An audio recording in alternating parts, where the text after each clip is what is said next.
So I was curious to know if there was a pivotal or defining moment that inspired your decision to return to university and get your degree, your art degree.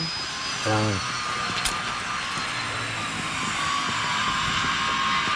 though I, um, though I did art, from a very young age, I didn't have any formal training in it, real formal training in it. Though I always felt that some of the guidance I'd had from some wonderful artists and people knowledgeable in the arts was always very important to me. But one day, I was in Portland, Maine, and walking by the art school. At that time, it was known as Portland School of Art.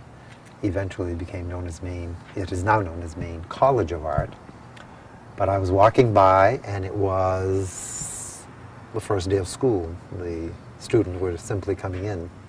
I was with somebody, and I said, "Would you mind if we'd stop just to see what's going on here?" And that is where I just saw an environment that I thought would be very interesting and wondered whether or not I could sign up for some courses.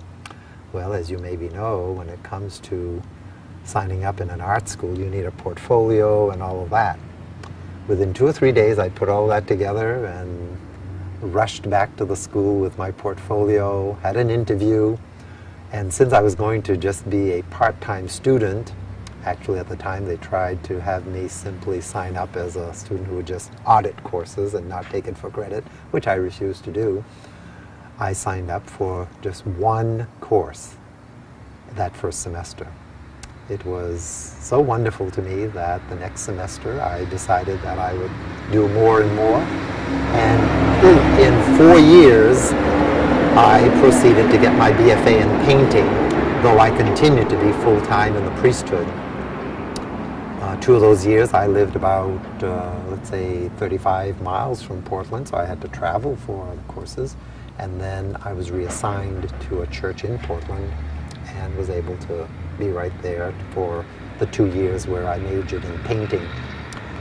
Plus the fact, of course, that my previous studies had been in the liberal arts, eventually getting a degree in philosophy and degrees in theology. So the arts, naturally, I had to almost do everything. The only thing they accepted was some of the liberal arts things that I had from the past.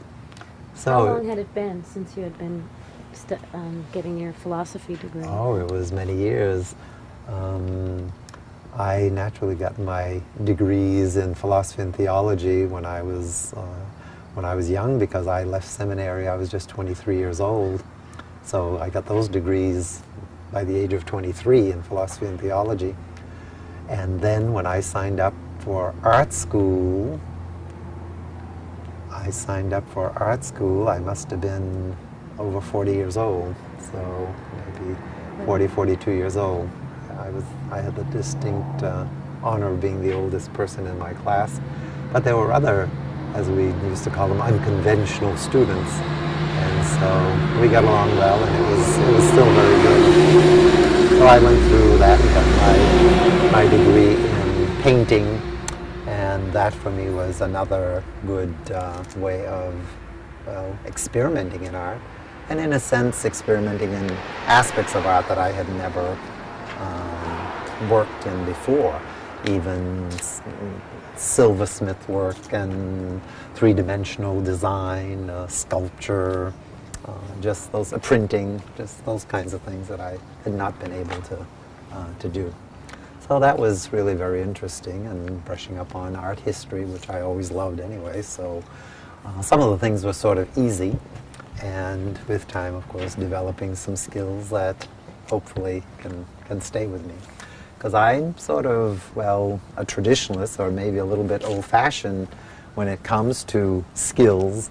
I really believe that good art is done by people who have developed some skills, and you don't just throw things together. You don't just, but that's, I realize that might be questioned by other philosophers of art. But for me, I think the skills have to really be just so well developed that they don't, it almost doesn't show anymore that you're trying to do something and doing it right, but you have these skills, this potential to mix colors and so on, to do some free lines and all that, that it just blossoms, it just happens, so that the skills are not contrived, but they're still the backbone of what you're doing, I think.